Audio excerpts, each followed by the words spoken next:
Far to the north of the equator, the African continent breathes under a different sky. The air is cooler than it was in earlier ages.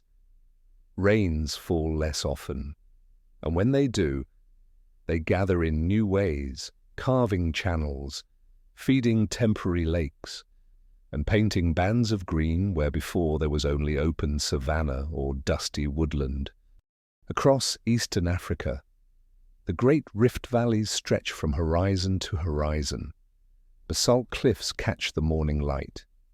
In the distance, volcanic cones rise above plains scattered with thorn trees. Herds of antelope graze where seasonal grasses grow tall after the rains. Farther south, the land rolls gently toward the sea, where tidal flats gleam in sunlight. The climate has shifted. Global ice has thickened at the poles, locking away water in frozen sheets. Oceans fall slightly, reshaping coastlines. With less warmth and moisture carried inland, forests shrink, leaving corridors of open land between them. This mosaic of habitats, grassland, shrubland, woodland, offers both opportunity and challenge to those who move within it. On these shifting landscapes, early modern humans live in small, mobile groups. They gather in the shade of rock overhangs, their shelters open to the wind. Here, stone tools are shaped with care. Long, narrow blades are struck from prepared cores, sharp enough to slice through hide and plant fibers alike. The people who make them understand their environment in detail, which plants are edible, which animals leave drinkable water in their tracks, and which stones fracture into useful edges. Far away, on the scale of the planet, ocean currents adjust to the cooling trend. The Indian Ocean sends moist air inland during certain seasons, while other winds blow dry from the interior. The rhythm of these winds defines the availability of water, the ultimate boundary for human life. Archaeological layers in eastern Africa tell part of this story. Sites along the Rift Valley, lake shores preserve stone points, flakes, and beads made from shells that had been carried inland. Some of these shells are found over 100 kilometers from the sea, their presence hinting at exchange between groups or long journeys that connect distant regions. This is one of the lesser-known traces of these people, a sign not only of movement, but of social networks across a changing continent. As the climate fluctuates, some areas become less predictable. Rains may fail for several years, pushing herds away. Streams dry to dust. In such times, groups move toward better watered regions. To the north lies the Sahara, but in this period, it is not the endless desert known today. Instead, it is a patchwork of grasslands, lakes, and flowing rivers. This green Sahara breathes life into the heart of the continent, offering pathways where once there was only arid sand. The cause of these transformations is written in the Earth's orbital patterns. Slight shifts in the planet's tilt and path around the Sun alter the distribution of solar energy.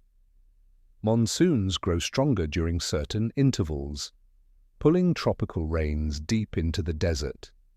Then, after centuries, the pattern reverses and the land returns to dryness. These cycles create windows of opportunity, times when people and animals can cross areas that are otherwise impassable. Yet some mysteries remain. It is still debated how early humans decided to move into these newly green regions. Did they follow herds without knowing where the land would lead them? Or did they remember stories of distant lakes and rivers from earlier generations, waiting for the right time to journey there? The evidence is silent. Step by step, groups push north, their movements bound by the seasonal pulse of water and plant growth.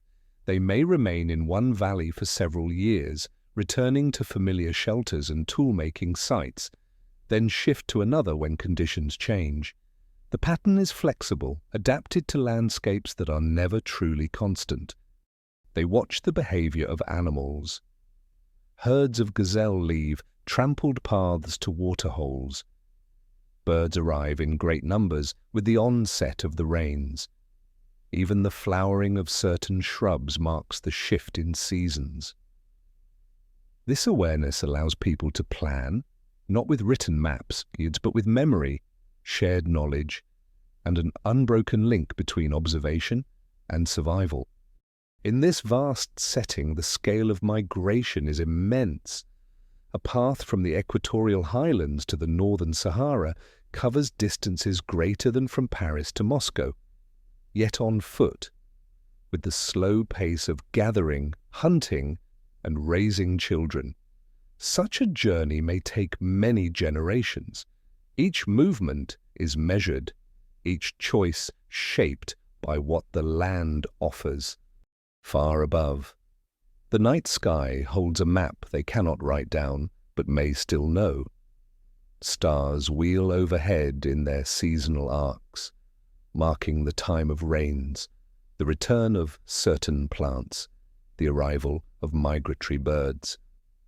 These celestial patterns remain unchanged, while the ground beneath shifts with each climatic cycle. Firelight glows against stone shelters at night. Sparks drift upward into darkness. Around these fires, stone blades are resharpened, hides are softened, and plant fibers are twisted into cord. The work is quiet, steady. Tasks learned over a lifetime and passed to the next generation. Each skill adds to the resilience needed for long-distance travel. The African continent, in this time, is not a place to be left behind. It is the cradle of human life, holding an unbroken chain of ancestry stretching back hundreds of thousands of years. Yet the same forces that have shaped its landscapes, wind, water, and time, are slowly opening doors to other worlds beyond its shores. For now, those doors remain in the distance, across wetlands, grasslands, and future deserts, waiting for the moment when steps will cross their thresholds. The Sahara, in our own time, a great expanse of dunes, bare rock, and burning heat, is in this age a place transformed. Seasonal rains feed winding rivers. Lakes as large as inland seas lie under wide horizons. Grasslands stretch between them, dotted with clusters of acacia trees. Herds of antelope, giraffe, and even hippos move across the plains, grazing under the watch of lions and hyenas. Birds gather by the tens of thousands in wetlands that shimmer under the midday sun. For early modern humans in North Africa, this is the Green Sahara, a corridor of life. Here, what is now a barrier becomes a bridge. The land is threaded with routes that link east and west, and in time, north toward the Mediterranean and east toward the Red Sea. The rivers and lakes are not permanent. They swell in the wet season, shrink in the dry, and sometimes vanish for years. But in the centuries when the rains are generous, they form a chain of stepping stones for people and animals alike. Archaeological evidence tells us these pathways were used again and again. Stone tools lie scattered on ancient shorelines, buried now under sand. Some tools match the shapes found far to the south, in the Rift Valley, suggesting that knowledge traveled with the people. Others show local innovation, new ways of striking blades, adapted to different kinds of stone found in the north.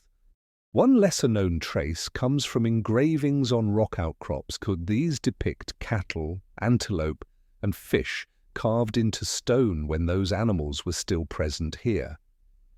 While the precise age of these engravings is debated, They tell of a landscape alive with water and grass, and of humans who observed and recorded what they saw. Planetary cycles drive this transformation. Every 20,000 years or so, shifts in Earth's orbit change the angle at which sunlight reaches the tropics. Monsoon winds strengthen, drawing moisture deep into the Sahara. Rain falls where, for thousands of years before, there had been only sand and rock. Then, just as slowly, the cycle reverses. Grasslands turn to scrub, lakes evaporate, and the desert reclaims its reach. These changes are slow on a human timescale, but fast enough to be felt within a few generations. A place that once supported a settlement may, within a lifetime, become too dry to sustain even a small band. People must move, following water as it retreats. For some, this means shifting westward or southward. For others, the path leads toward the coasts and the sea. How and when people chose those directions remains an open question. Did they travel with the deliberate aim of reaching distant regions, or did they simply follow the herds and rivers, not knowing where the path would end? Some researchers suggest that repeated seasonal movements, year after year, gradually expanded into permanent migrations, a slow stretching of territory that, over centuries, placed human groups far from their starting points. To the northeast, the Nile River provides one of the most reliable lifelines through this shifting land. In these wet phases, its floodplain is rich and wide, lined with reeds and wetlands. It connects Central Africa with the Mediterranean coast, and from there to lands beyond. People living near its banks find fish, shellfish, and water birds in abundance, as well as plants that can be gathered or used for tools. Along the western margins of the Green Sahara, other rivers flow toward what is now the Atlantic coast. These may have provided alternative routes out of Africa, though the evidence for early crossings there is sparse. The better-studied paths remain in the east, where the Sahara meets the Red Sea and the Arabian Peninsula. Step by step, small groups travel along these green corridors. They camp by seasonal lakes, hunt in open grasslands, and gather plants in shaded valleys. In dry years, they move more often, and the knowledge of where to find the next water source becomes a form of survival capital, carried in memory and shared within the group. Some ancient lakes here were immense.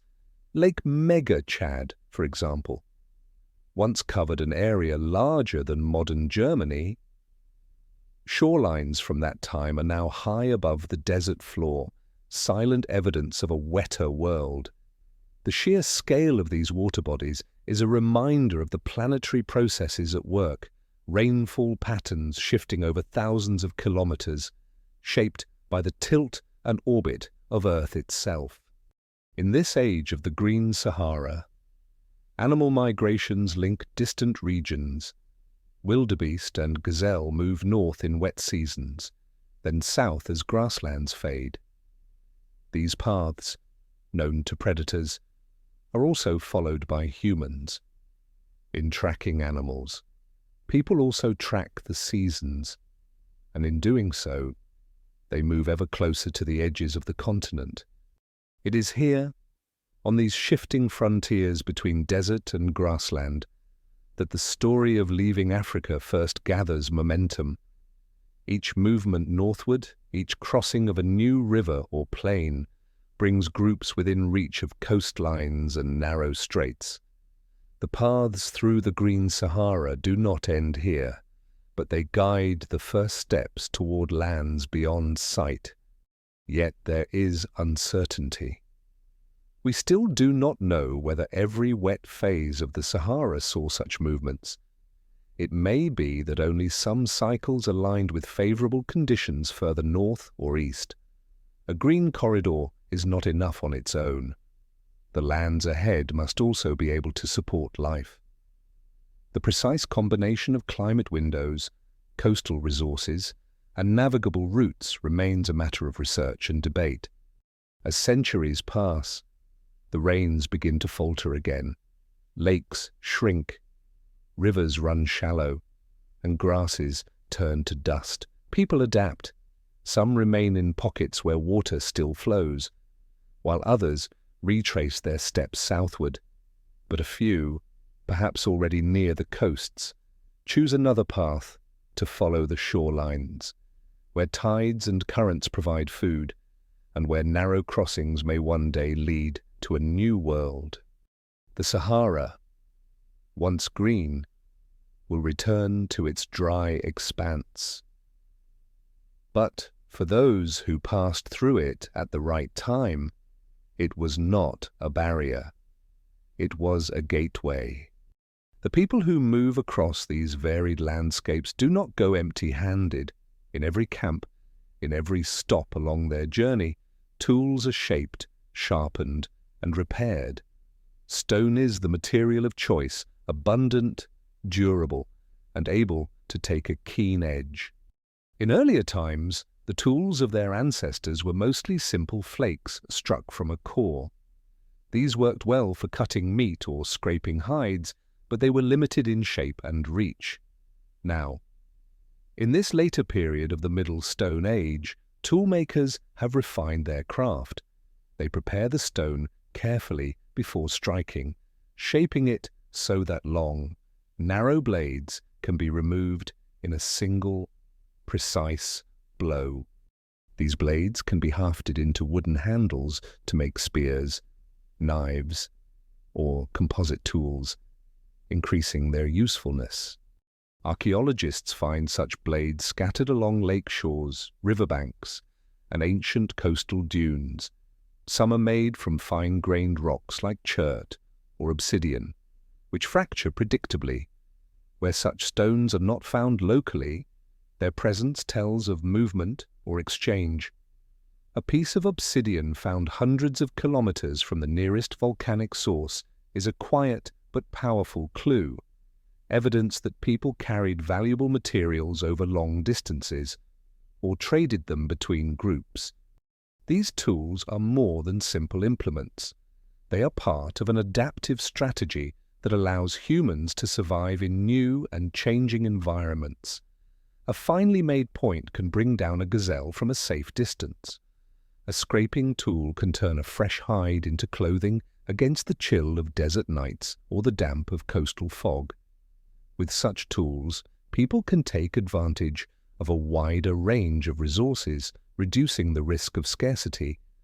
The knowledge of how to make them is passed from one generation to the next, through demonstration and practice. Young members of the group learn to strike stone in a way that produces the right angles, the right sharpness. The rhythm of toolmaking, the sound of stone on stone, becomes part of the daily life of the camp. One lesser-known artifact from this time is the small, carefully shaped microlith, a tiny blade or point, often less than a few centimeters long. When set into a groove in wood or bone and secured with resin, these could form barbed points or cutting edges. Microliths allowed for lighter, more portable weapons, useful when moving through long stretches of open land or along coasts where large game was less common. Planetary forces still shape the stage on which these tools are used. As the ice sheets at the poles expand, global sea levels fall. Shorelines extend outward, exposing wide coastal plains that are today underwater. Along these exposed coasts, people find shellfish, crabs, seabirds, and fish stranded in tidal pools.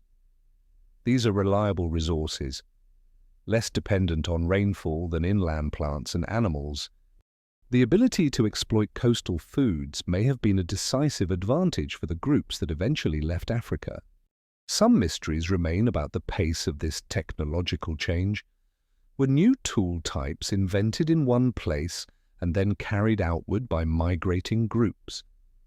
Or did similar innovations arise independently in different regions, as people adapted to similar challenges? The archaeological record suggests both patterns. Some designs spread widely, while others are unique to a single valley or coastline. Inland, the rivers and lakes provide other resources for tool-making. Along their shores, bones from large animals are sometimes shaped into points and awls. Though less common than stone tools, bone tools can be lighter and more flexible, suited for working hides or weaving plant fibers into nets. The survival of such items in the archaeological record is rare, but where they are found, they hint at a richer material culture than stone alone can show. Step by step, people carry their toolkit with them, not only the tools themselves, but the skill to replace them.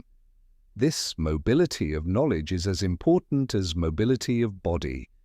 A group can arrive in an unfamiliar place, find stone, wood, and plant resin, and within days replace what has worn out.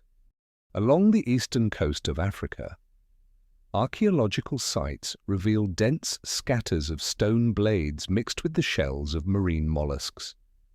These suggest repeated visits to the same spots, perhaps seasonally, when tides or migrations brought abundant food.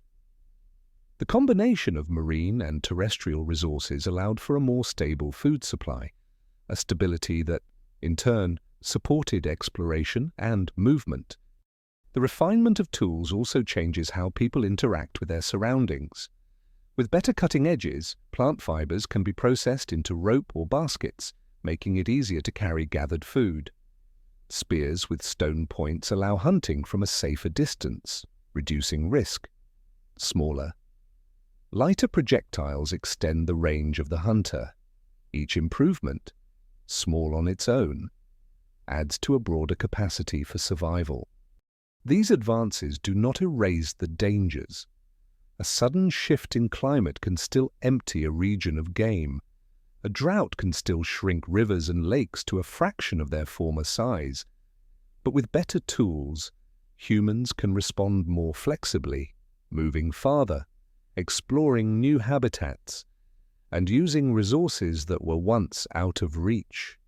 The story of migration is not only about walking to new lands, it is about carrying the means to live in those lands. Every blade, every point, every flake of stone is part of that story.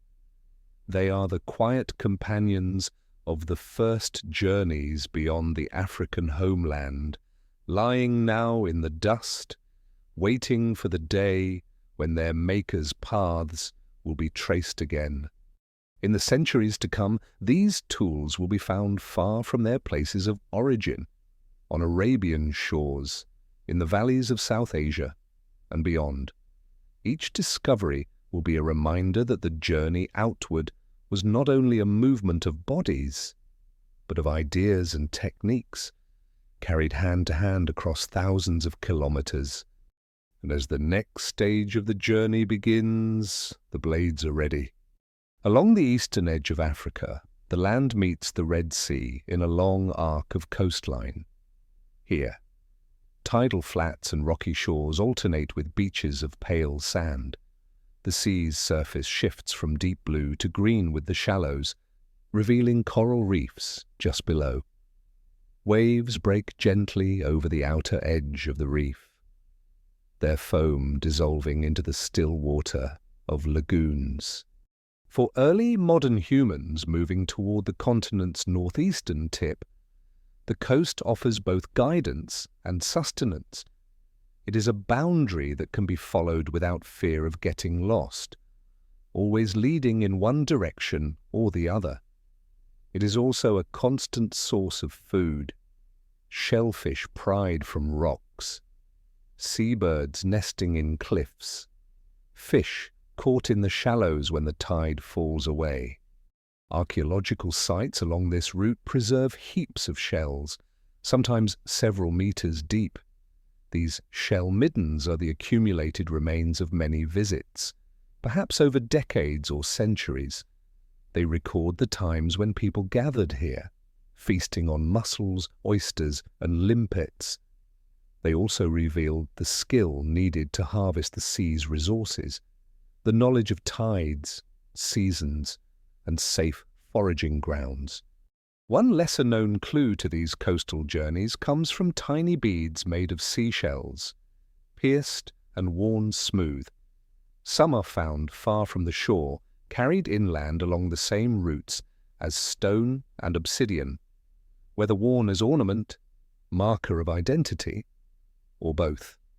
These beads are evidence of connection between groups, a reminder that even in migration, humans do not move alone, but within a web of relationships. Planetary changes shape the coastline as they do the inland plains. Lower sea levels during this time expose wide platforms of reef and sand, making the shore richer in life. River mouths extend farther outward, forming estuaries where fresh and salt water mix, attracting fish and waterfowl. The exposed continental shelf also creates land bridges and narrow channels that will, in some future moment, offer passage to new continents. But reaching those passages is not yet the aim. For now, following the coast is a way of life. The rhythm of movement is set by the sea itself. When tides retreat, people walk across the flats to gather shellfish and sea urchins. When storms approach, they find shelter behind dunes or among rocks. At night, the ocean's sound is a constant presence, mingling with the crackle of fire. Some mysteries remain about how continuous this coastal migration was. Did families and small bands follow the shoreline for hundreds of kilometers without turning inland? Or did they move between coast and interior as resources shifted? Archaeological evidence suggests both patterns. Some sites show long, repeated use, while others appear as brief stops, abandoned as quickly as they were made. Step by step, these travelers grow familiar with the sea's many moods. They know where sandbanks appear at low tide, where dangerous currents run, and where fish shelter in deeper pools. This knowledge allows them to live from the sea for long stretches without the need to hunt large land animals, an advantage when moving through unfamiliar inland terrain. Along certain rocky points, they may leave behind tools made of bone or shell, better suited for fishing than stone. These materials decay quickly and only rarely survive the tens of thousands of years to reach the present. When they do, they offer a rare glimpse of a wider technology, nets, hooks, and traps that extend the range of human food sources beyond what is visible in stone alone. The coast also serves as a guide toward a significant narrowing of the sea, the Bab el-Mandeb Strait, where Africa and Arabia lie closest together. Even from a distance, the narrowing is not visible, hidden by the curve of the horizon. Yet the direction is clear, marked by the way the coastline bends toward the northeast. Traveling this route is not without its hazards. Coastal storms can strike with little warning. Sudden surges can sweep away foragers, or flood camps set too near the tide line. But the balance of risk and reward favors those who can read the weather and move quickly when conditions change. The movement along the coast is not a single wave, but a pattern repeated over generations. Children grow up with the sight of the sea, learning where to gather food and how to recognize the signs of changing weather. As they grow, they carry this knowledge further along the shore into places their parents may have never seen. From the scale of the planet, these movements are modest, a few dozen kilometers in a season, perhaps less, but over centuries they form a chain of settlement and memory stretching from the heart of Africa to the edges of another continent. Each camp, each firelit evening beside the water, is one link in that chain. The coastline offers more than food and guidance. It offers stability in a world of shifting climates. Even when inland rains fail and grasslands turn to dust, the sea still brings the tides. Its cycles are shorter and more predictable than the great swings of the monsoon. In this way, the shore becomes not just a route, but a refuge. In time, those who follow it will stand where the land of Africa ends and another begins. The crossing will still be before them, but the tools, the knowledge, and the endurance needed for that step will already be in place. At the northeastern tip of Africa, the coastline bends toward Arabia. Here, the sea narrows to a strait just a few kilometers wide. Today this is the Bab el-Mandeb, the Gate of Tears, named long after the first humans stood on its western shore. In their time, the strait is narrower still, for the world's water is locked in polar ice, and sea levels are far lower than they will be in future ages. From the high points along the coast, one might glimpse the outline of land across the water on a clear day. It is not a vast, empty horizon, but neither is it an easy crossing. The channel between the continents is swift with tidal currents. Its winds can rise without warning. To pass from one side to the other is to step into an unknown world. Why cross at all? The reasons may be many: to follow game that travels along the coast, to escape drought inland, to explore new fishing grounds, or simply because the land ends and the water invites a choice. No written record can tell us the first motive. What survives is the pattern that followed. Human presence on both sides of the Red Sea. Close in time and in tool-making style. Archaeological traces in southern Arabia, stone blades, points, and scrapers closely resemble those found on the African shore. Some are made from raw materials available only locally, meaning that they were produced after people had arrived, not carried from afar.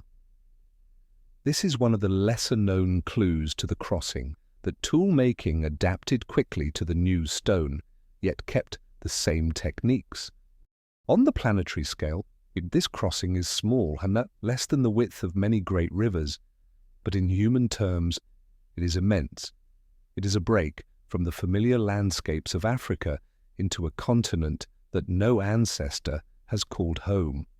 It is also the first true water crossing known for our species, marking a step in adaptability that will, tens of millennia later, carry humans to islands and continents far across the oceans. The question of how it was done remains a mystery. Did they raft across on bundles of reeds, or swim in stages along the islets and sandbanks that dotted the strait during low sea levels? Did they choose the calmest seasons, timing the passage with winds and tides? The evidence does not yet say. What we can see is that they succeeded, not once, but many times over the course of favorable climatic periods. On the African side, the shore is lined with beaches, tidal flats, and rocky promontories. Freshwater springs bubble up in some places, fed by underground flow from the highlands. These are vital for camps awaiting the right moment to cross. On the Arabian side, similar springs exist, though more scattered. For those who reach them, the first priority would be to find drinkable water and secure food from the nearby shore. Step by step, they would explore inland, testing the routes between coastal springs and seasonal streams. Here, the land rises quickly into hills and plateaus. In wet phases, these are covered with grasses and scattered trees, but in dry times, they are more barren, making coastal living even more important. The crossing of the Bab el-Mandeb is not the end of migration, but a threshold. It is the point where the known world ends and a new chapter begins. The skills learned on African coasts, gathering shellfish, fishing in tidal pools, hunting small game, continue to serve well here. But the seasons are slightly different. The rains, brought by the monsoon, come and go on a schedule that must be learned anew. One can imagine the first years after the crossing as a time of careful adjustment. Camps might shift back and forth across the strait for a while, as people explored both sides. Over generations, movement northward and eastward would begin to dominate, carrying humans deeper into Arabia.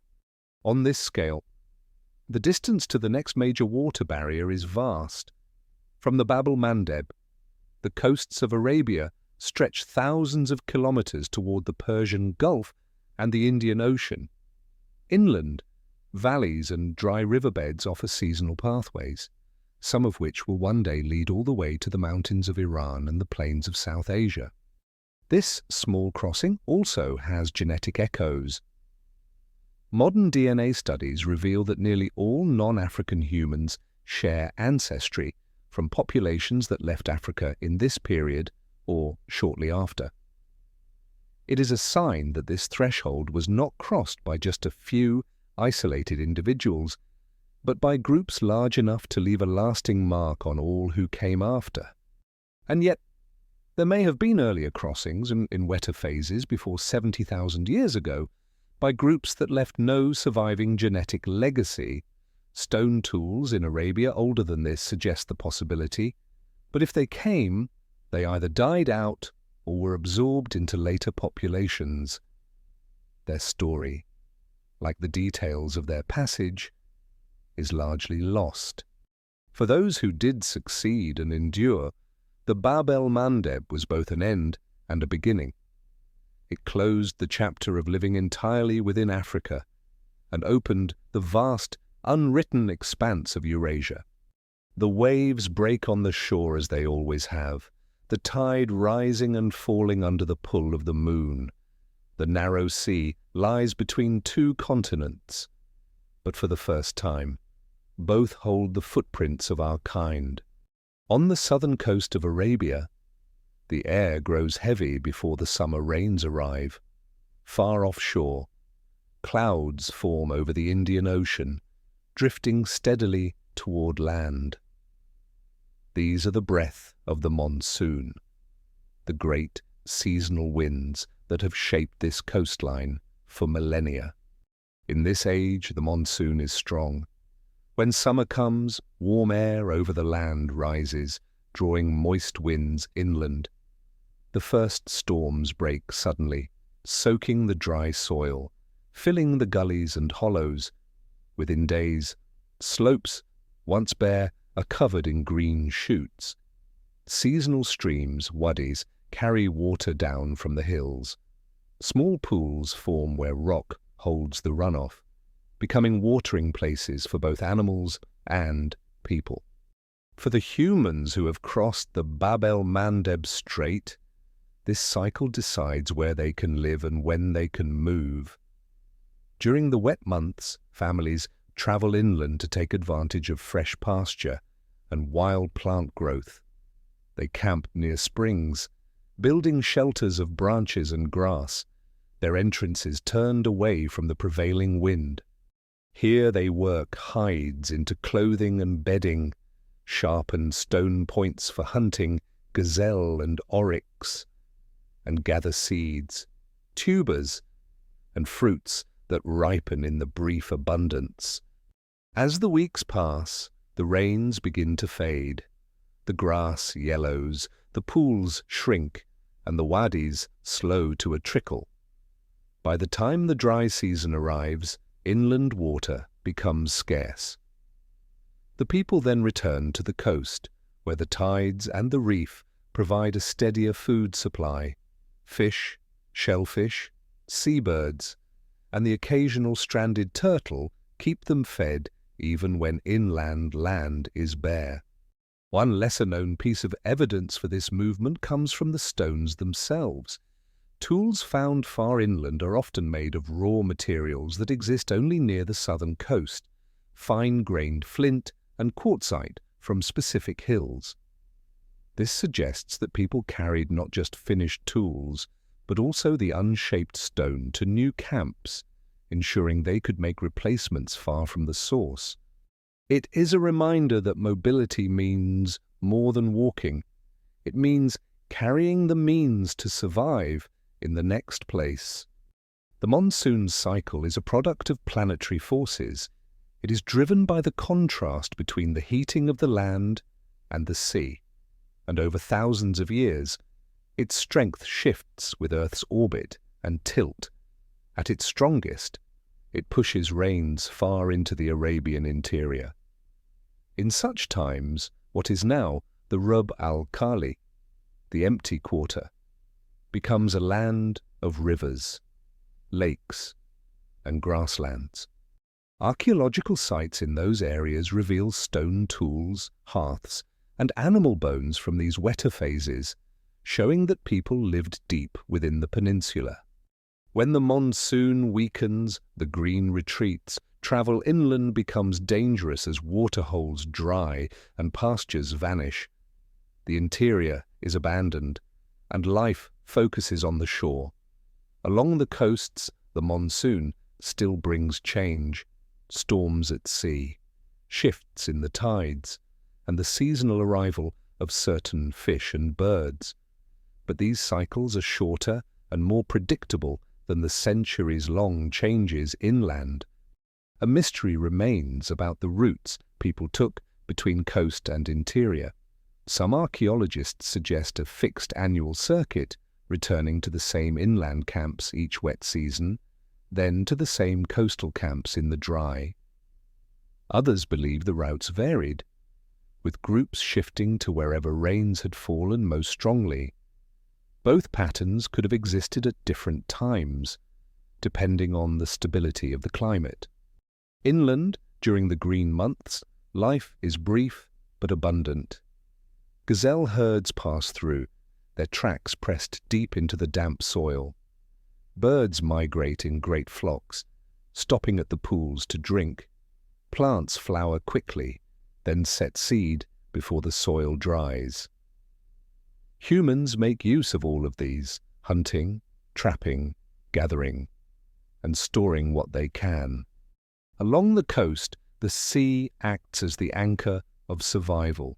Here, mangroves grow in sheltered bays, their roots home to crabs and fish. Reefs teem with edible shellfish and sea urchins.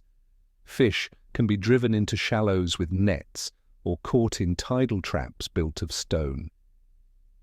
Even in the driest years, these coastal resources endure, making them the foundation for long-term survival. This dual reliance, inland abundance during wet seasons, coastal stability during dry, creates resilience. It also builds knowledge. Children grow up learning two different landscapes, two sets of skills. Inland, they track animals and recognize edible plants. On the coast, they read the tides and forage safely on the reef. These lessons, repeated over generations, prepare them for even greater migrations, where they will face climates and environments unlike either Arabia or Africa. The monsoon's reach connects distant lands. Its rains feed rivers in East Africa, fill lakes in the Sahara, and water fields in South Asia. A change in its strength affects all these places at once. For early humans, such shifts could open vast new areas to settlement or close them just as quickly. This interconnectedness, invisible to those living through it, shapes the path of human history on a continental scale. As the centuries pass, the wet and dry rhythms continue. Sometimes the inland routes remain open for many generations, allowing people to live far from the shore. Other times, the coast becomes the only refuge, and movement along it increases. In either case, Arabia is no longer just a passage between Africa and Asia. It is a lived-in land, where the knowledge of seasons and places becomes as important as the tools carried in hand. The sea to the south the desert to the north, and the winds overhead. Together they form the boundaries of this stage of the journey. And within those boundaries, the first generations outside Africa learn how to thrive. When the monsoon is strong and the hills are green, the people of southern Arabia begin their journeys inland. They travel in small groups, carrying their tools, water containers, and bundles of dried food. The path is never straight. It follows the lines of the land, skirting ridges, tracing the curves of dry riverbeds, crossing open plains when grass is high and shade is near. Each step takes them farther from the coast and the steady supply of the sea. Here, their survival depends on knowing where water lies. Some springs are permanent, others last only a few weeks after the rains. The knowledge of their locations is stored not in maps, but in memory, carried from one generation to the next through shared experience. The landscape changes as they move north and east. Grassy slopes give way to rolling plains, dotted with acacia and tamarisk. In low basins, rainwater has collected in shallow lakes, their surfaces rippling under the wind. Birds cluster at the edges, and the tracks of gazelle, oryx, and wild ass crisscross the damp soil. These waterholes become focal points for life, places where hunters can wait in the shade, where hides are processed, and where stories are told in the quiet hours between tasks. Archaeological traces of these journeys remain in the form of stone scatters and hearth sites. Flakes from tool-making lie alongside fragments of bone, some with cut marks from stone blades. At certain sites, the pattern repeats, the same location visited again and again over decades, perhaps centuries, whenever the rains return.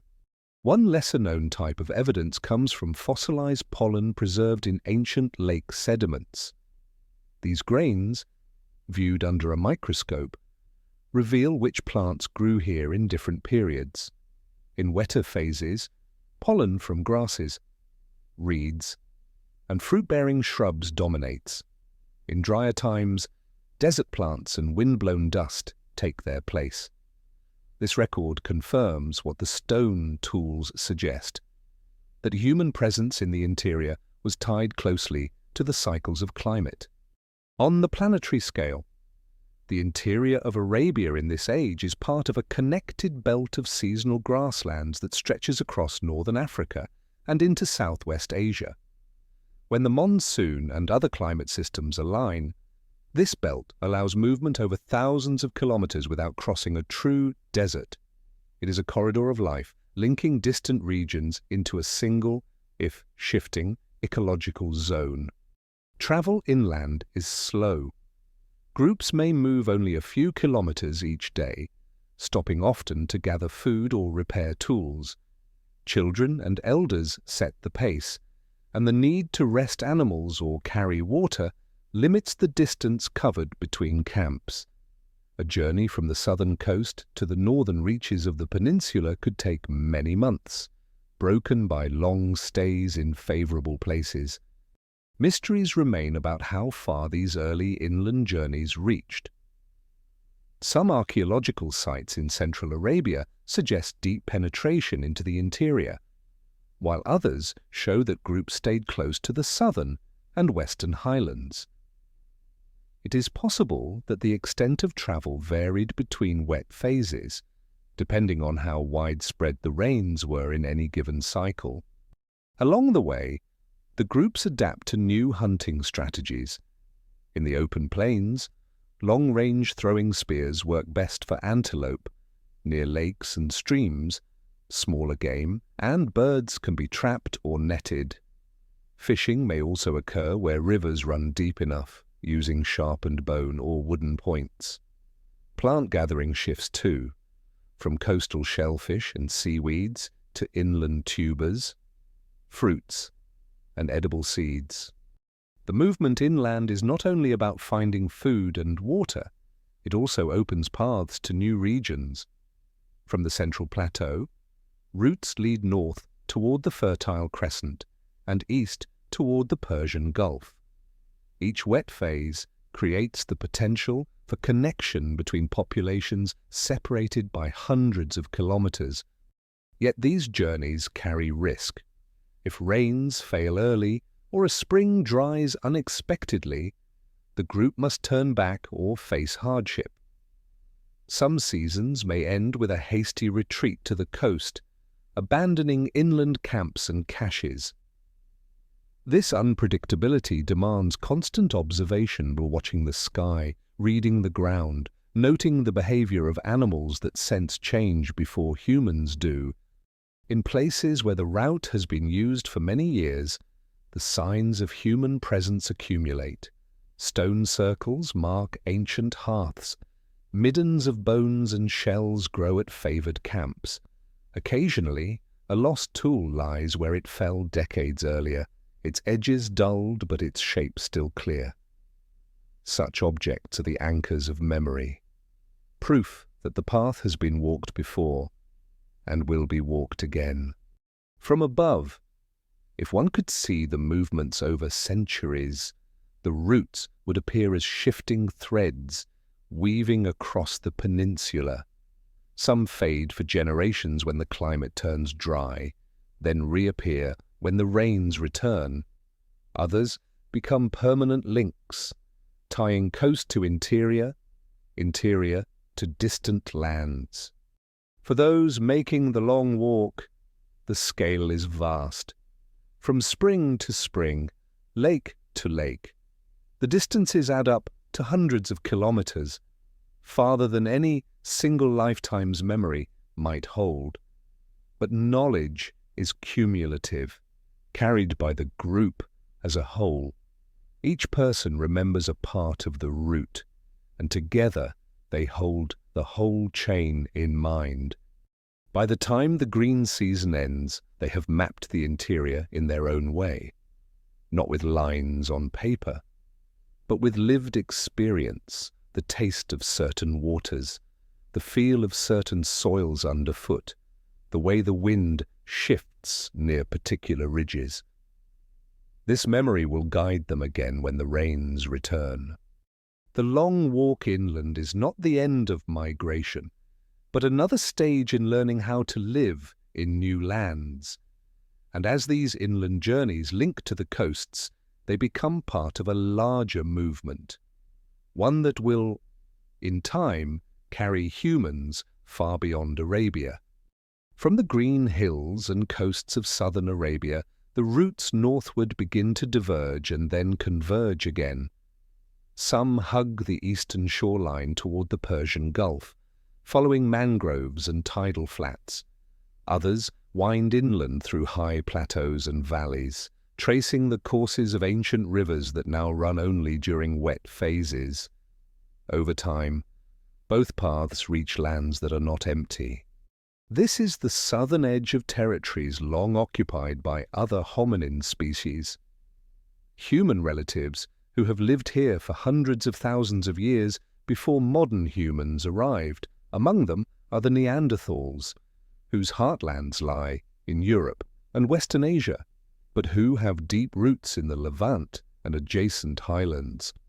Farther east and higher into the mountains of Central and South Asia are the Denisovans, a population still mysterious, known today mostly from a few fragmentary bones, teeth, and genetic traces. For the newcomers, these encounters are unlike anything before. Until now, all humans they have met were of their own kind. Here, they see faces shaped a little differently. Heavier brow ridges, broader bodies adapted to cold, voices perhaps carrying accents formed over long separation. Yet in the most basic sense, they are still people, skilled with tools, masters of fire, hunters and gatherers living in small bands. Archaeology offers glimpses of this meeting ground. In caves of the Levant, layers of sediment reveal alternating occupations, Neanderthals in one layer, early modern humans in the next, sometimes separated by only a thin lens of windblown dust. Elsewhere, stone tools typical of local Neanderthal industries are found alongside blades and points more characteristic of African traditions. This blending hints at either exchange of knowledge or the reuse of abandoned camps, where each group left its mark on the same landscape. A lesser-known clue lies in genetic studies.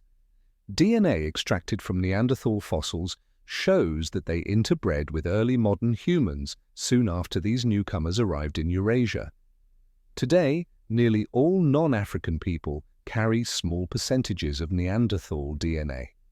Similarly, Denisovan DNA appears in modern populations of Southeast Asia, Oceania, and parts of East Asia, pointing to multiple points of contact across the migration routes. On the planetary scale, these meeting places lie at a climate crossroads. They are shaped by both the Mediterranean winter rains and the summer monsoons that brush the edges of Arabia.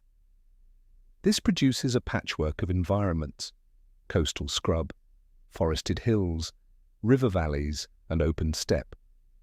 Such diversity supports many kinds of game, from gazelle and wild cattle in the plains to deer and boar in the woodlands. It is no wonder that different human populations are drawn here. The exact nature of these encounters remains uncertain. Were they cooperative, involving the sharing of resources and technology, or were they competitive, each group avoiding or displacing the other? The truth may lie somewhere in between, varying from place to place and season to season. Some bands may have traded goods or mates, others may have simply passed each other at a distance. What is clear is that the newcomers adapted quickly to these environments. Coming from Africa and southern Arabia, they were used to warmer climates. But here they faced colder winters and shorter days.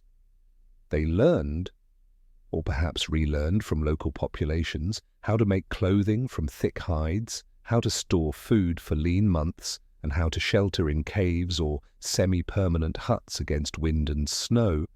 Some caves in the Levant and Western Asia show repeated seasonal use over thousands of years.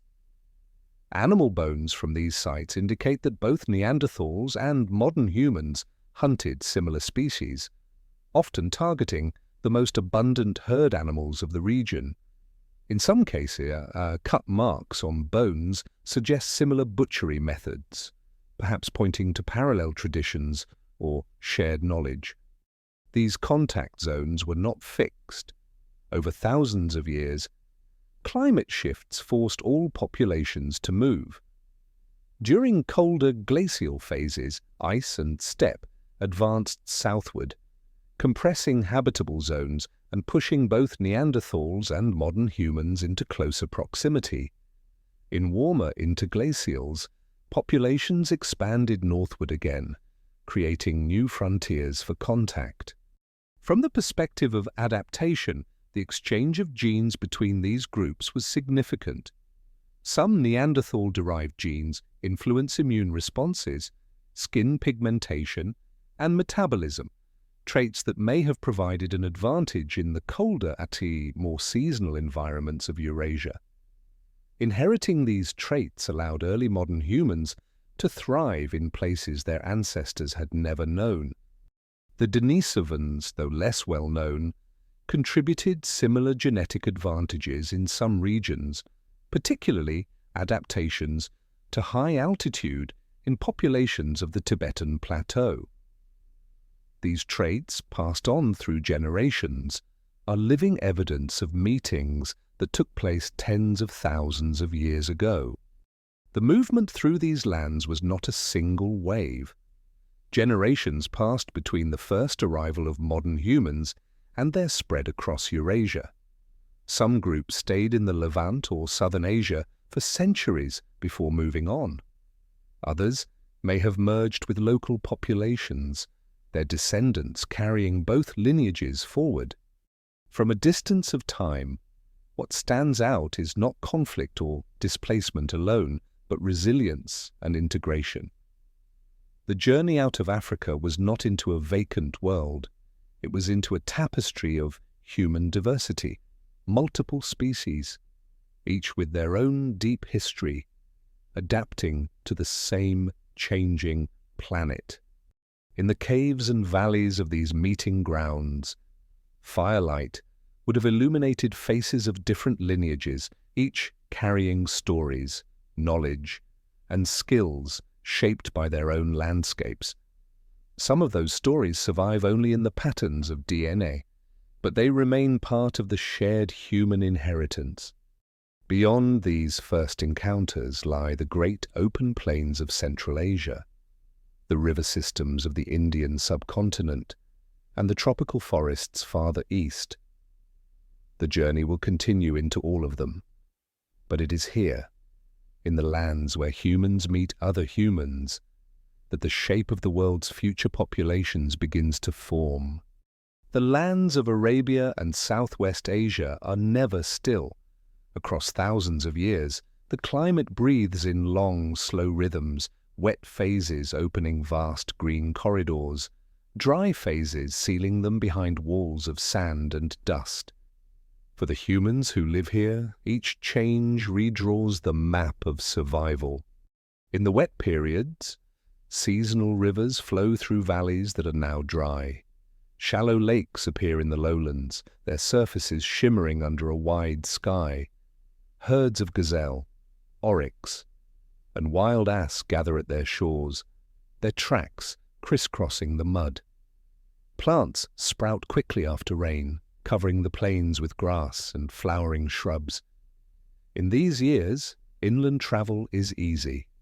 Groups can move between coast and plateau, from one river basin to the next, carrying food, tools, and memory along their routes. But the wet phases never last. As planetary cycles shift, the monsoon weakens or winter storms grow fewer.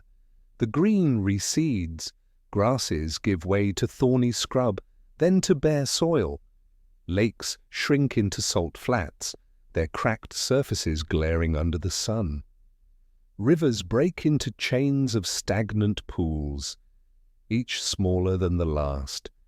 For early modern humans, and this means retreat, some withdraw to the coasts, where tides and reefs continue to provide food. Others cling to the last permanent rivers, following their courses towards springs and shaded valleys. Archaeological sites record this movement. Inland camps occupied for centuries vanish from the record, while coastal sites grow denser with tools, hearths, and shell middens. A lesser-known clue to these retreats comes from ancient animal bones. In layers dated to the driest periods, the bones are often smaller, representing younger or weaker animals. This suggests hunters took whatever prey remained, rather than selecting the largest or healthiest as in richer years.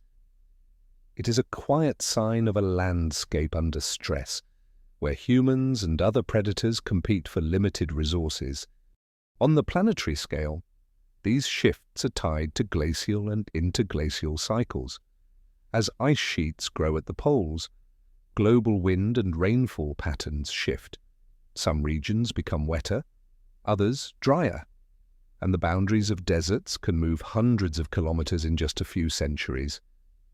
For those living on the desert's edge, this movement is felt as a slow but relentless push, a force that demands either adaptation or migration. Retreat does not erase inland knowledge, or even in dry times, groups remember where hidden springs lie or which valleys hold shade long into the afternoon. They may send small hunting parties inland to gather plants or trap animals in these isolated pockets. But large-scale settlement becomes impossible until the rains return. The alternation of advance and retreat shapes the cultural history of the region. Some populations become almost entirely coastal over time, perfecting the use of stone tidal traps, shellfish gathering, and net fishing. Others remain tied to the oases and valleys, preserving inland hunting skills that will be essential when grasslands spread again. When the green phase returns, these inland specialists can guide others back into the heart of the peninsula. A mystery remains about how far such retreats carried people. Did some follow the coasts back toward East Africa during the harshest phases? Or did they remain in small refuges within Arabia and the Levant, waiting for the next wet cycle? Genetic evidence suggests both may have occurred, with some lineages disappearing entirely from certain areas, while others persisted in reduced numbers. The archaeological record of these dry times is fragile. Wind and shifting sand erase many traces of camps and tools. Yet in certain caves and rock shelters, thin bands of ash and charcoal mark the survival of small groups. Fires here may have burned low, fueled by driftwood or dried dung, while outside the wind carried fine dust across the empty plains. Along the coasts, life adapts in different ways. Here, food is gathered not from the grasslands but from the sea. Stone traps built along the intertidal zone catch fish as the water recedes. Shell middens grow beside camps, marking years of repeated visits. Driftwood and bones serve as fuel where trees are scarce, and seaweed supplements diets when fishing is poor. Inland, those who remain near oases rely on every drop of water. Shallow wells are dug in dry stream beds to reach hidden reserves. Leaves and fibers are used to collect dew during cool nights, a small but vital source of moisture. Every skill, every scrap of knowledge about the land becomes critical to survival. From above, the shifting of deserts is like a tide, but measured in millennia. Green advances, life spreads, humans follow. Brown advances, life contracts, humans retreat. This pulse is the heartbeat of the desert, and those who live along its edge learn to move in time with it. For the first humans outside Africa, these cycles are both constraint and opportunity. They close off certain routes for centuries, yet they also open new ones when the climate turns again. Every retreat carries with it the memory of where life once thrived, a memory that will guide future returns. The rhythm will continue far beyond this first wave of migration. Generations yet to come will ride the same cycles into Central Asia, down the coasts toward India and Southeast Asia, and across new continents entirely. Each step will carry the echoes of earlier advances and retreats, lessons written in the land and kept alive in the minds of those who walk it. From the southern shores of Arabia, the coastline turns eastward. Here begins the long sweep of the Indian Ocean rim, a route that will carry humans thousands of kilometers toward lands no one in Africa has ever seen. The shore is a shifting mosaic.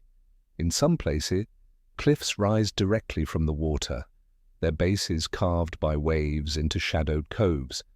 Elsewhere, long beaches stretch for many kilometers, backed by dunes or mangroves. The tidal range is great, exposing wide flats at low tide where crabs scuttle and fish are trapped in shallow pools. Coral reefs break the force of the sea farther out, their lagoons rich in shellfish and seaweed. For the people moving along this rim, the coast is both pathway and pantry.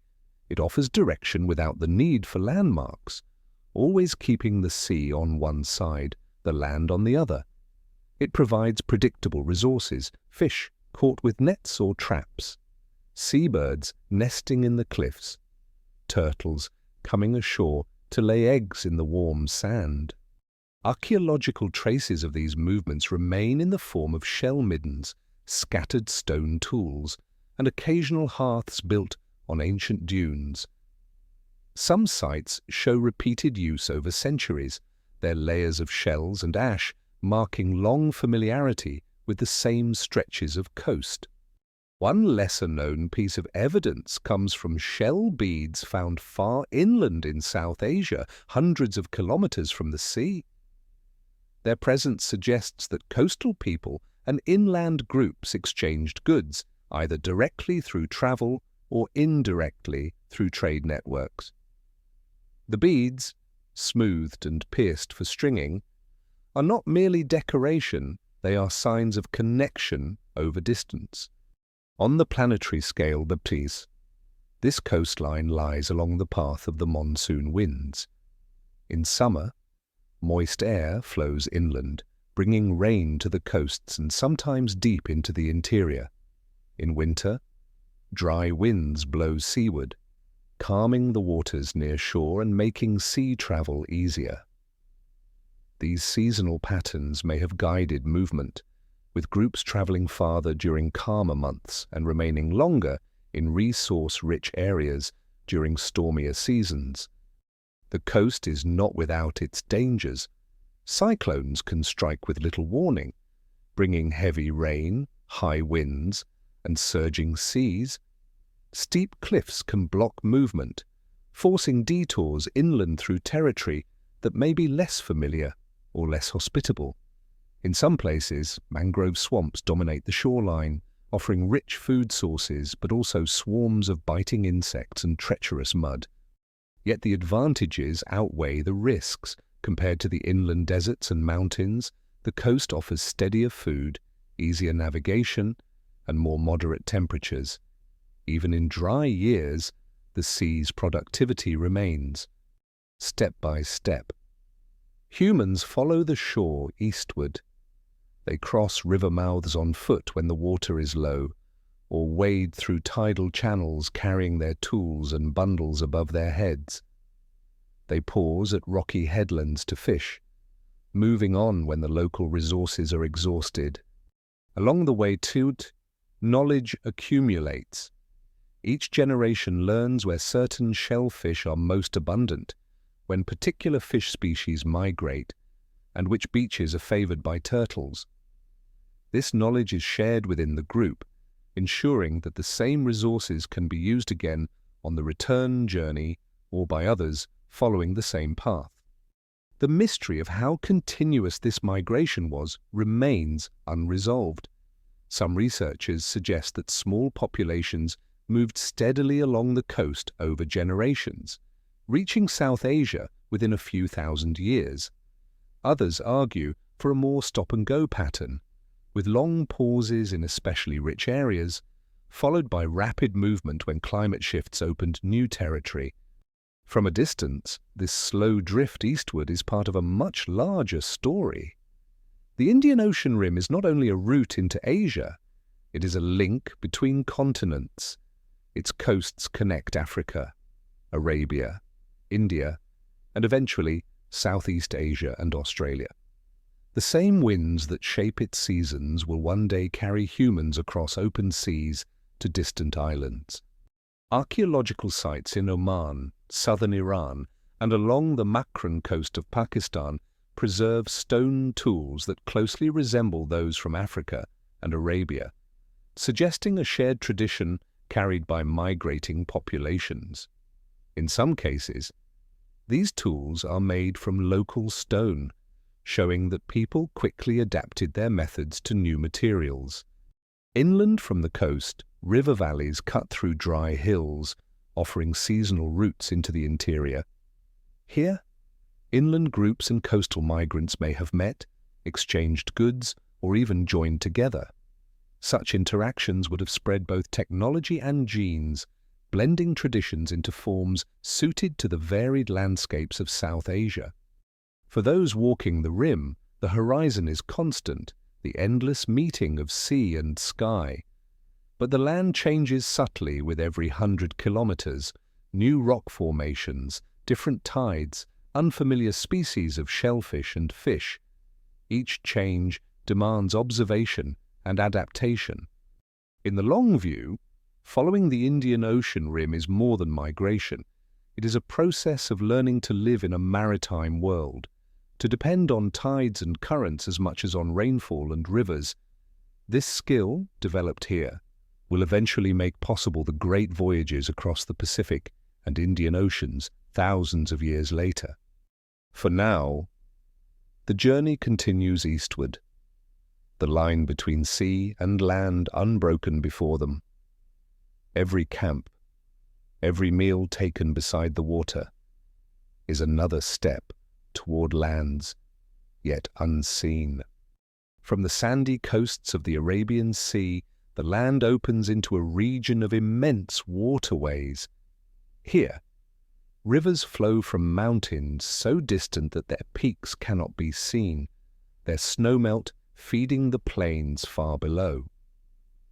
These are rivers that will one day be called the Indus, the Narmada, the Godavari, and many others. They carry water, silt, and life through a subcontinent vast enough to hold forests, deserts, grasslands, and highlands, all within its reach.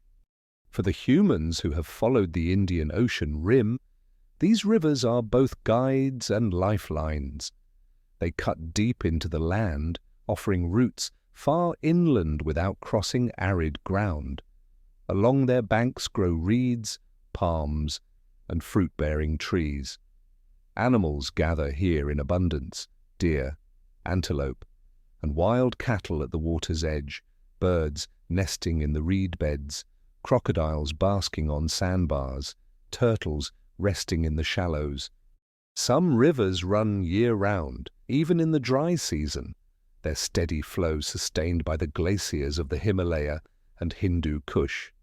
Others swell dramatically in the monsoon months, then retreat into smaller channels that weave like braids through the exposed mud and sand. For migrating humans, the perennial rivers are especially valuable, dependable sources of water and food that can be followed for hundreds of kilometers without fear of thirst.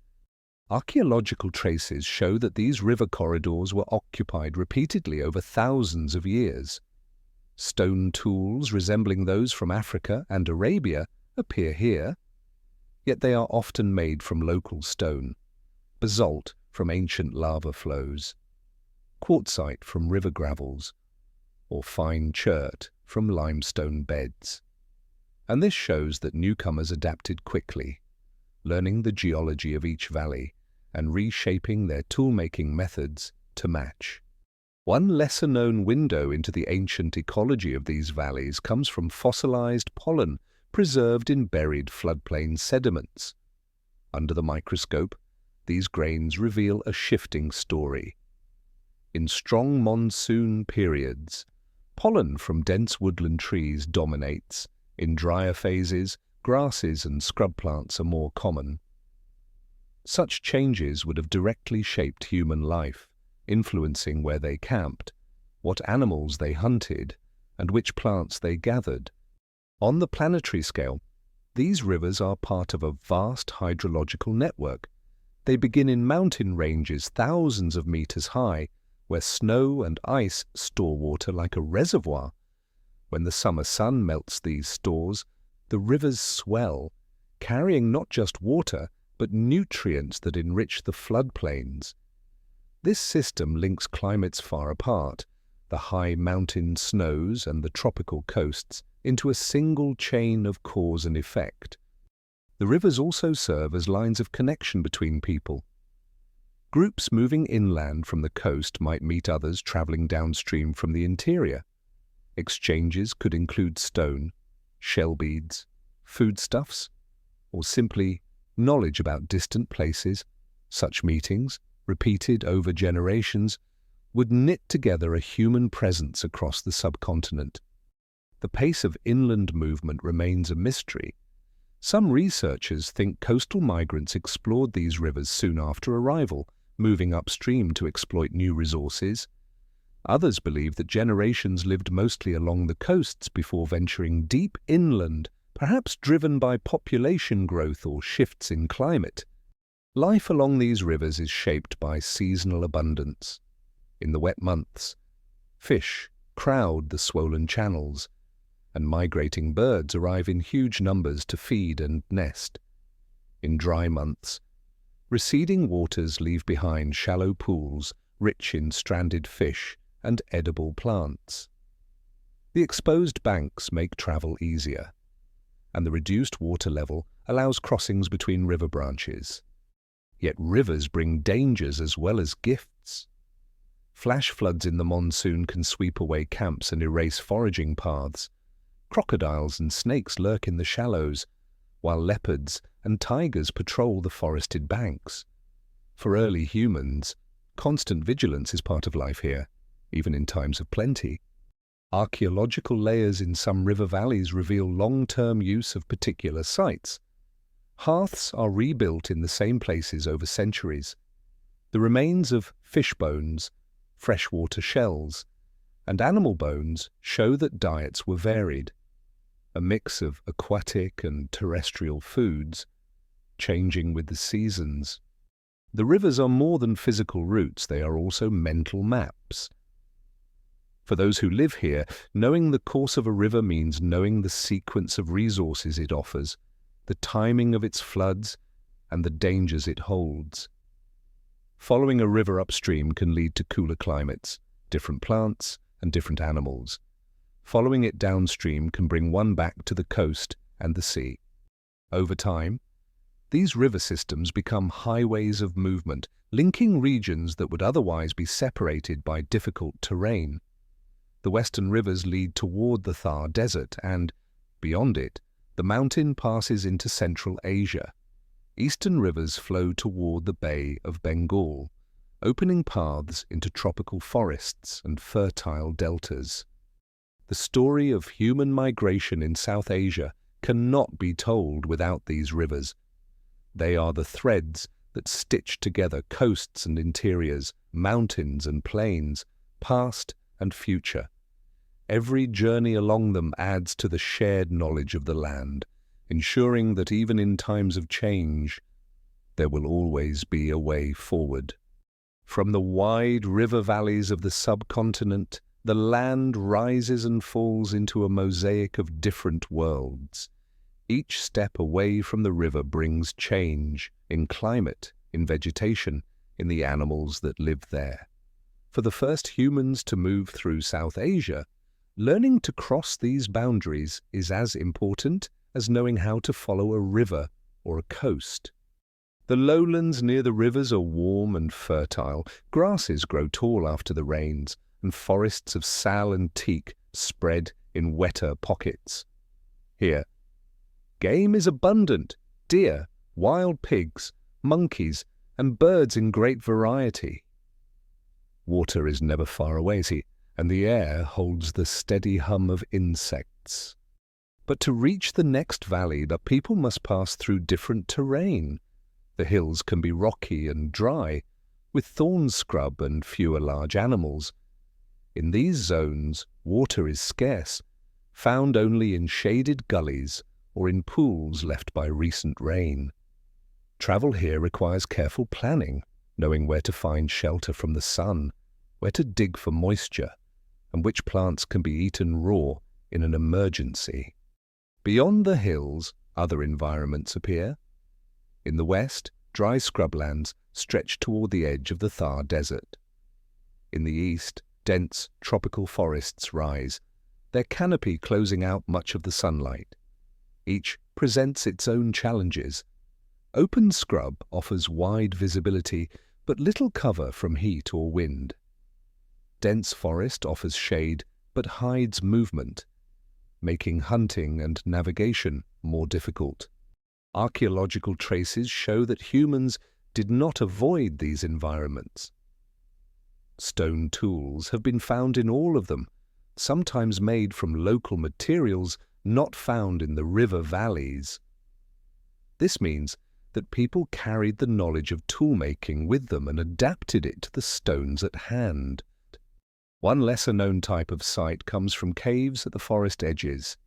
Here, tools, animal bones, and plant remains show a mixed diet: forest fruits and nuts, river fish, and game from open grassland. Such sites suggest that humans used the boundaries between ecosystems as rich foraging zones, moving between them as seasons and resources shifted. On the planetary scale, these ecological boundaries are part of the greater pattern of South Asia's geography. Mountains in the north block cold winds from Central Asia, keeping the lowlands warmer. The monsoon brings heavy rains to the western coasts and northeastern hills, but its reach fades inland, leaving central plateaus drier. This variation in rainfall and temperature over relatively short distances creates the diversity of habitats that humans must learn to navigate. Crossing between zones means adjusting strategies. In open scrub, hunting may rely on speed and visibility, using long spears to strike from a distance. In forest, hunting requires stealth, moving quietly, reading signs in broken branches and animal calls. Gathering also changes: seeds and tubers in dry areas, fruits and leafy greens in wetter ones. The mystery of how quickly humans mastered these transitions is still debated. Did they adapt gradually, expanding their range a little each generation? Or did they explore widely from the beginning, learning many environments at once? Some researchers suggest that the skills gained from earlier migrations through Africa and Arabia gave them a head start, allowing rapid adaptation to South Asia's variety. Living at the meeting points of ecosystems has its advantages. Where river meets forest, fish and game are both available. Where forest meets grassland, plant foods from both zones can be gathered. These edges are also places where animals travel frequently, offering better chances for hunting. Over time, people may have developed seasonal rounds that took them across multiple zones each year. In the wet season, forest fruits and riverside plants might dominate the diet. In the dry season, open grasslands could offer easier hunting as vegetation thins and animals gather at the last waterholes. The ability to cross ecological boundaries is more than a survival skill. It is a foundation for future migrations. The same knowledge that allows movement between river and forest will one day help humans move between temperate grasslands and frozen tundra, between savannas and deserts, between coastlines and mountains. Archaeological evidence from different zones suggests that these movements were not random. Sites in forest, scrub, and grassland often share similar tool types, indicating that the same cultural traditions spanned multiple environments. This continuity shows that humans were not simply visiting new zones. They were integrating them into a connected landscape of use. From a high vantage point, the diversity of the subcontinent stretches in every direction. To the north, mountains rise into snow and ice. To the west, deserts shimmer in the heat. To the east, green forests roll to the horizon. To the south, the sea curves around the land, carrying the smell of salt on the wind. In moving between these places, humans are not just crossing physical boundaries, they are weaving together the many threads of the land into a single map in their minds, a map of food, water, shelter, and movement that will guide them and their descendants far into the future. The first humans who moved through South Asia left no written record, no carvings to tell their story in words. What survives is scattered and silent, flakes of stone, fragments of bone, traces of fires that once burned bright in the dark. From these remnants, a picture is built, not all at once, but slowly, as archaeologists piece together moments separated by tens of thousands of years. Stone tools are the most enduring part of this record. They lie where they were dropped or discarded, their sharp edges dulled, but their shapes still distinct. Some are long, narrow blades struck from prepared stone cores, shaped with skill so that each blow produces a tool of predictable form. Others are small microliths, tiny, razor-sharp flakes set into wood or bone to form composite points, cutting edges, or barbs for hunting and fishing gear. In many places, these tools are made from stone found far from the site itself. Chert, jasper, or fine-grained quartzite might be carried from a known source many days' walk away. This tells us that movement itself is recorded in the material. A flake of chert lying in a basalt valley speaks of a journey across very different landscapes. It also suggests that people planned ahead, carrying both finished tools and raw stone to resupply as they moved. Animal bones add another dimension to the story. Some are marked by cut lines where muscle was sliced away. Others are split lengthwise, likely to extract the rich marrow within. The species represented change with the environment: gazelle, antelope, and wild ass in dry grasslands, deer, wild pig, and monkeys in forested zones, fish, turtles, and freshwater shellfish near rivers and lakes. One lesser-known form of evidence comes from the smallest fragments: charred seeds, fish vertebrae, bird bones, and nutshells found in the ashes of ancient hearths. These remains show that diets were far more varied than the large animal bones alone suggest. They also hint at seasonality. Certain plant foods appear only in layers from specific times of year, suggesting that some camps were visited during predictable seasonal harvests. On the planetary scale, the preservation of this evidence is shaped by climate and geology. In dry caves or under rock overhangs, bones and plant remains can survive for tens of thousands of years. On open floodplains or in tropical forests, they decay quickly, leaving only the most durable stones. This uneven survival means our view is always partial. Some ways of life are well represented in the record. Others are almost invisible. The arrangement of finds within a site reveals much about daily life. Clusters of flakes near hearths suggest that tool-making and food preparation happened side by side. Burned bone in the same area shows that cooking was deliberate and routine. Sometimes, the distribution of artifacts points to specialized activity areas: a zone for cutting meat, another for working hides, another for sleeping or shelter. Mysteries remain about the size of the groups who used these sites. Some locations are dense with tools and bones, hinting at larger gatherings, perhaps during seasonal abundance.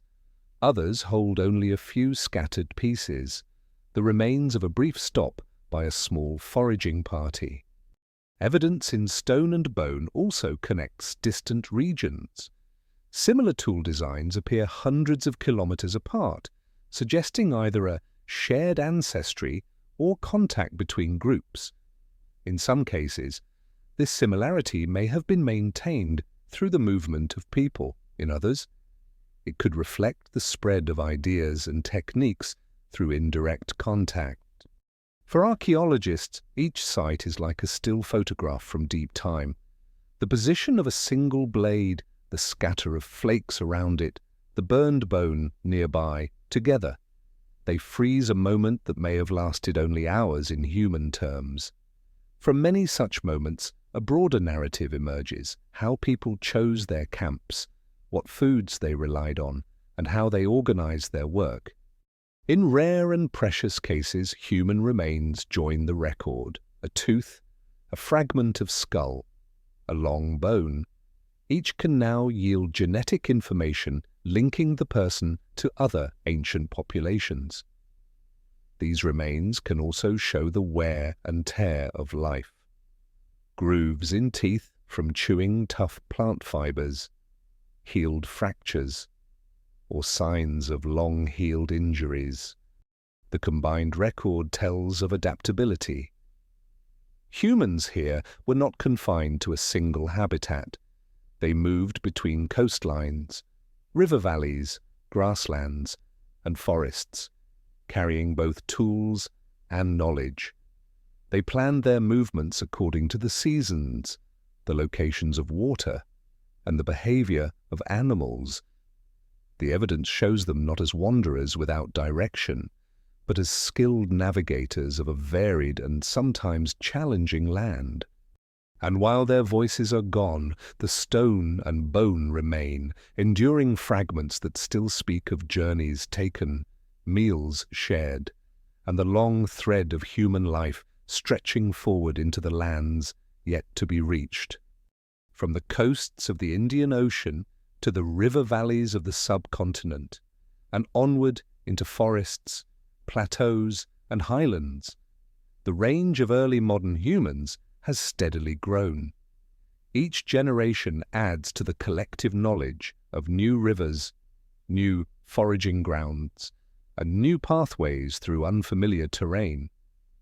What began as a single movement out of Africa is now a web of routes, interlinked and branching, reaching into much of southern Asia. This growth is not a straight line. It is a shifting pattern of advance, pause, and retreat. Groups split apart to follow different coasts or rivers, sometimes meeting again after years or even centuries, sometimes vanishing into distant lands with no return. The map they create is not drawn on stone or skin but carried in memory. A mental chart of springs, valleys, and seasonal hunting grounds. Along the western edge of the subcontinent, routes still connect to Arabia and the Persian Gulf. Some groups return toward these older lands, maintaining contact with their origins. Others turn north into passes that lead toward the high steppes of Central Asia. Farther east, rivers wind toward fertile deltas and the tropical coasts of Southeast Asia. Each direction offers different challenges: deserts, mountains, forests, or open grasslands, and each requires different skills. Archaeological finds show that similar stone tool types appear in regions separated by hundreds or even thousands of kilometers. This suggests that ideas and techniques traveled along with people, linking far-flung communities in a loose but persistent network. In some places, the tools are made from stone that originated far away, proof that either the raw materials themselves or the finished tools were carried across long distances. One lesser-known feature of this expansion is the rise of persistent places, locations visited over and over again across centuries. These might be caves offering shelter in both wet and dry seasons, river bends rich in fish, or coastal headlands ideal for collecting shellfish. They serve as anchor points in a shifting landscape, places where groups can return, rest, and reconnect with others. On the planetary scale, these routes are shaped by forces far beyond human control. The monsoon affects rainfall patterns across South and Southeast Asia, while glacial cycles at the poles raise and lower sea levels by tens of meters. When seas are low, broad coastal plains emerge, linking what are now islands. When seas rise, those same plains vanish beneath the waves, forcing migration paths to change. The mystery of how much of this expansion was planned and how much was gradual drift remains unresolved. Some groups may have set out deliberately to reach new lands known through distant contacts. Others may have moved only in response to seasonal shifts in game or water. Over millennia, both strategies likely contributed to the spread. The expanding map is not only about distance, it is also about ecological variety. humans learned to live in monsoon-fed forests, in semi-arid plateaus, in highland valleys cooled by altitude, and along coasts where tides dictate the rhythm of life. This adaptability becomes one of their greatest strengths, allowing them to survive and thrive through climatic changes that might have trapped less versatile species. Contact with other human populations also shapes the spread. Genetic studies reveal that as modern humans moved through Asia, they interbred not only with Neanderthals but also with Denisovans and perhaps other unknown groups. These meetings brought not just genes, but potentially new skills, tools, and adaptations that helped in unfamiliar environments. Over time, the network of human presence grows like a slow, branching web. It has no single center. Paths once at the frontier of exploration become well-worn, and new frontiers arise beyond them. The coasts of Southeast Asia, the mountains of northern China, and the islands of Indonesia will one day be connected to this same web. Climate continues to redraw the map. A shift in rainfall patterns can open a green corridor where desert once stood, or close a route that had been used for generations. Sea level changes can create new land bridges or cut them off. In this way, the expanding map is always in motion, as alive and changing as the people who follow it. From the perspective of deep time, this expansion is not a sudden leap, but a long unfolding. Generations are born, live, and die within territories that slowly grow larger. Knowledge is passed along, not just of places, but of when to move, what to carry, and how to read the land for signs of water, food, and shelter. The people walking these routes carry more than tools and possessions. They carry memory, the shape of a valley, the taste of certain water, the direction of winds at different times of year. These memories, layered over many lifetimes, form the invisible lines of the expanding map of humanity. And as long as there are new horizons ahead, those lines will keep extending, linking the first journey out of Africa to all the journeys yet to come. From the shores of Africa to the river valleys of South Asia, the first great journey has carried humans farther than any of their ancestors had gone. The path has wound along coasts rich in shellfish, across narrow straits where continents almost meet, through deserts that bloom only in rare wet years, into deep forests where sunlight filters in green, and over high plateaus where nights grow cold. With each step, the known world has grown larger. By this point, the early modern humans who began the migration live in lands their great-grandparents never saw. Some remain close to the coast, relying on the steady abundance of the sea. Others have taken to the rivers and floodplains, following the cycles of fish, migrating birds, and grazing herds. Still others range into the uplands, where streams run cold and the seasons bring sudden change. The network of routes they have created is wide but not yet complete. To the east lie tropical forests and a chain of islands that no one from their lineage has yet crossed.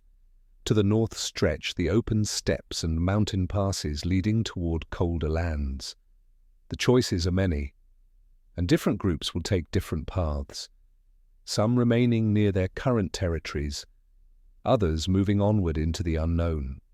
One lesser-known feature of this stage in the journey is the persistence of connection to older lands. Even as some groups establish themselves far inland or along new coasts, objects from distant places continue to appear. Beads made from seashells turn up hundreds of kilometers from the shore. Stone from mountain quarries finds its way to lowland camps. These are not simply tools and ornaments. They are evidence of ties maintained across great distances, linking communities in a network of shared knowledge and memory. On the planetary scale, this moment sits within a climate that is neither at its warmest nor its coldest. Ice still covers much of the far north, holding sea levels lower than they will be in future ages. Broad coastal plains connect regions now separated by water, making some migrations easier than they will be millennia later. Yet the climate is always shifting, slowly on the human scale, but steadily enough that over generations, familiar landscapes can change. The reasons for movement are as varied as the routes themselves. Some groups may be driven by the need for new food sources when local game declines. Others may follow seasonal herds or the path of rivers during their floods. And some may travel simply because the land before them is open and unexplored, the horizon pulling them forward. The skills learned on this first journey are lasting. The reading of tides and currents will one day allow sea crossings beyond sight of land. The tracking of seasonal plant growth will guide the first experiments in cultivation. The experience of surviving in climates from coastal humidity to highland cold will prepare humans for even harsher environments in the far future. The expanding map of humanity now includes much of southern Asia, but it is only the beginning. In time, people will walk the northern steppes of Siberia, cross into the Americas, and sail to the farthest islands of the Pacific. Each of those later migrations will draw on the knowledge gained here of navigation by landmarks, of portable toolkits, of cooperation within and between groups. Mysteries remain about how people viewed the world at this stage. Did they think of their journeys as part of a larger movement? Or did each group know only its own range, passing on stories of places a few days' travel away? What is certain is that their combined movements, over generations, would eventually connect continents and shape the course of human history. From a high vantage point in time, this first migration is like the opening chapter of a book whose ending no one yet knows. The people moving eastward and northward cannot see the full extent of the lands ahead, nor imagine the oceans still to be crossed. Yet they carry the essential tools for all journeys to come: adaptability, memory, and the ability to pass on what they know. As the sun sets over forest plain and coasts they now call home, small fires burn in many camps. Beside them, food is shared, tools are mended, and quiet words carry lessons from elders to children. The voices will fade in time, but the paths they walk will endure, carved into the land, preserved in the distribution of tools and bones, and carried forward in the genes of all who descend from them. The first journey has no single destination.